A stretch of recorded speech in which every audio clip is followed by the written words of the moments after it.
Кел әлі мұнда, кел. Кел әлі мұнда. Қана шындай бір қыз.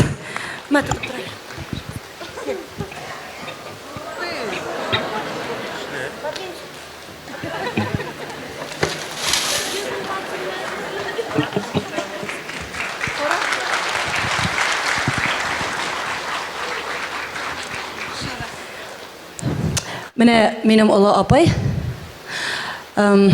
әйті, Илсия сен неге шулай емсіз қарап жырлайсың телевизордан?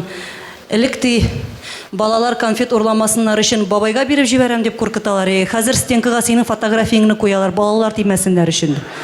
Шоқыншық. Жек менен қорықсынлар енді. Міне 1000 кіші алдында шондай матур сөздер айтәлі сен микрофонға. Сен просто чудо. Жылмай әлі. Қорқасың, что ли? Не очень понимаешь? Да, и болмаға исана енді. Сен главное улыбайся. Білесің ма, мен бик ауыр вақытларда, сыңған вақытларда юрий әтәшленіп жүрейін. Бұл біткен бұл деп ойламасынлар тағын деп. Әбей әйтәй, қызым тилі кебек бірінші өзің кішкір ату башыңнан таптап шығып кетелер дей. Аның қойбірлері бұл усал екен деп демейлер, қойбірлері бұл дивана, мұнарға теуден мәгіне yok деп тұтынмайлар. Өзің кішкіріп бері баштан дей. Шулай айтып, міне шулай айттырып жүреге керек. Рахмет сен аян. Бүтін зал білән де бұлай сөйлешіп болмай жамағады. Мен қай бір вақытта шығырым толы заллар бола. Бірні жырлайсың, екіні, үшні жырлайсың. Не елмаймайлар? Не қол шапмайлар? Не қайтып кетмейлер мен етем? Не сәшап отыраларсың бұлар 3 сағат бойына? Түрлі заллар бола. Беллахай. Міне орысларда шындай сөз бар. Міне или прет, или не прет. Бүгін прет.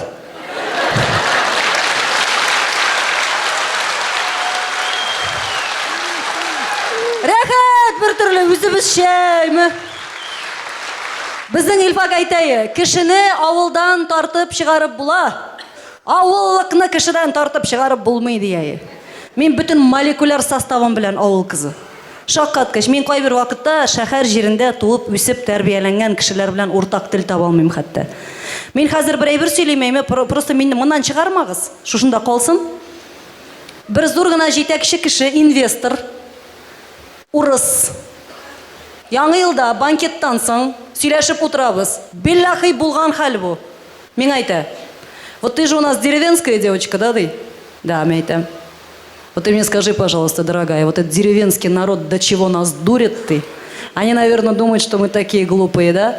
Вот я сейчас, смотри, открыл ферму, начинаю только работать. Через месяц меня отправляют табель. Я все понимаю, там за трактор заплатить надо, за ремонт, за халаты, лампочки поменять надо. А вот этих коров, неужели каждое воскресенье обязательно доить надо ты? Биллахи деп айтам, бұл мен улап шығарған әйбір түгіл. Міне бұл кіші білән мен дальше нешік сөйләшірге тиіш. Біз ағаш башынан түшмәдік, су бойынан қайтып кірмәдік, біз бір мәселер талап алайдық, шуның үшін тұрмышқа ябышқан. Мен ойлайым, мен айтам үзгім бірінде бір тапқыр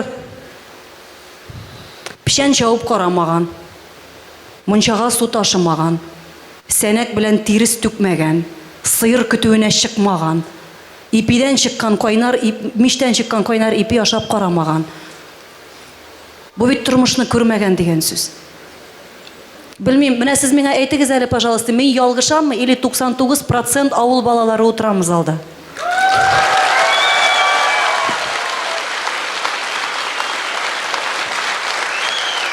Шуның үшін, нендедір тегі кәнфетләніп, матур сөзлер сөйләп отырдан бір ненде мәгнәдә юқтыр деп ойлайм мен. Мен, біз бетінде ғаиләдә 3 қыз, мен бәләкәйі, мен малай болырға тиіш болған. Болып шықмаған. Біздің әти ғөмірі бойына әнеге өпкелеп яшады, білесіз ме? Потому что әти бүтін нәрсәні дөп, дұрыс, иттіріп, ішләп қойған, болған.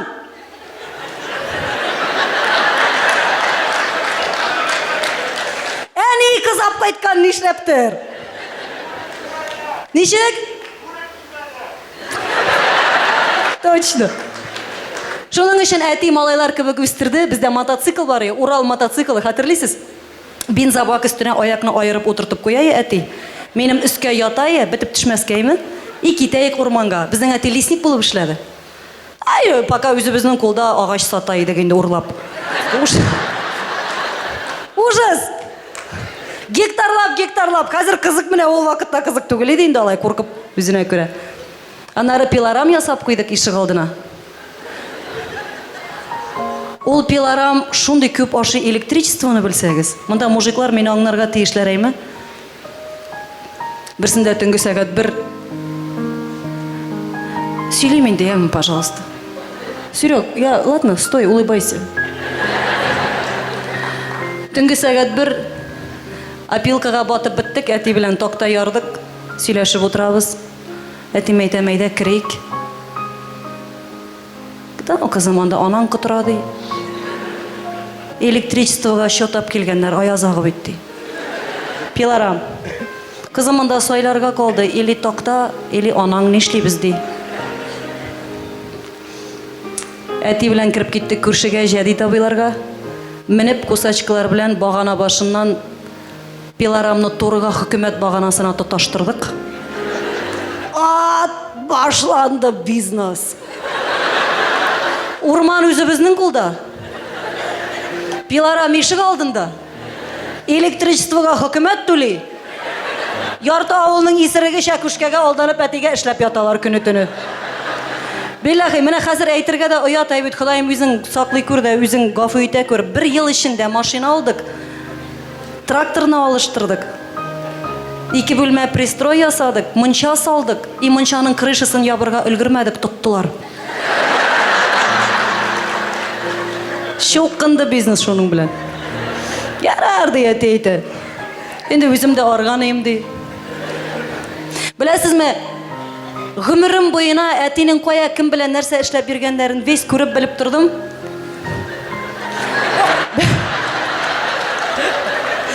Бір тапқырда бір кімге сөйлемедім.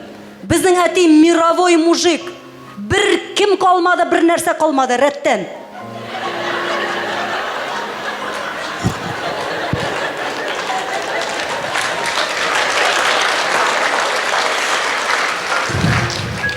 Даже әтинің шәкүшке арақысын, шәкүшке дейлер ме, нәрсе дейлер бәрәкей арақыны сізді? Шәкүшке?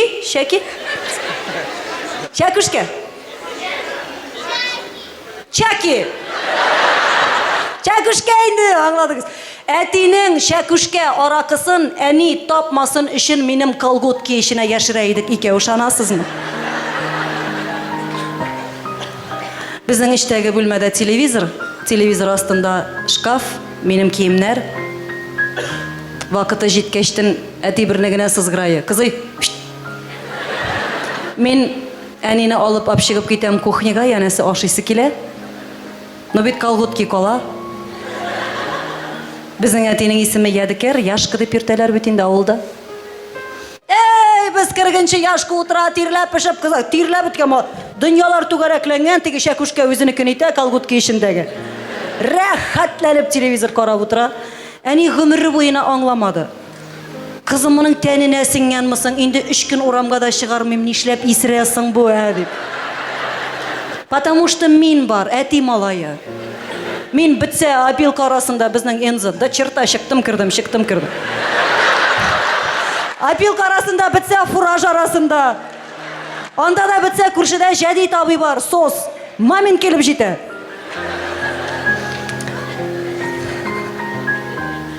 Қайттым ауылға. Неге бұларыны сөйлей деп ойламағыз енді зинхар. Біздің әте бек ауыр халде. Әтеге 80 тула. Баш мейінде опухоль әтенің. Енді қазір 5 жыл апорын үстінде ятабыз. Ол қазір танымай бек ауыр. Ортаншы апа айта елсе, сені телевизордан көрсете башласалар, әти ұрлы кірла секірі, тауышыңнан таныйдыр енді көресін, бізні танымайды. Қайттым, тірәтіп отырттық әтені стенаға. Әти күзге қарап отыра. Ол ұжы шыңшып елейді алмай, күз яшлары ағып түші, сен елсия ме дей? Да, мәйтем, әти, мен елсия. Қызым, сен жыршы болдың, что ли, дей? Әти бейтем, болдым әйе. Ужас. Қызым, сенің бірден нормальный жырың yok әйме, дей?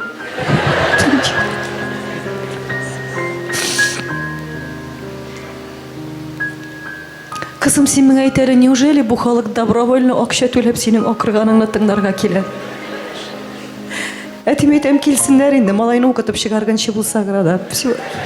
Хотя бы 3 ел тагын. Кызым, син алай әйтмә, заманасы бүтән бит. Берәрсенекен урлада җырла, матур җырлар күп битти. Такта сатырга өйрәнгән теге агач урларга гомер буе. Серега, айда матрешку споем. Әйдә. Фәнзиле, ишетәсеңме? Кайттым авылга. Төштем баштан Илфакның зиратына. Аннан әнинең каберенә бардым. Аннан безне үстергән әбинең каберенә бардым. Яталар җәмәгать, бер нәрсә кирәк түгел, без монда заманадан зарланабыз.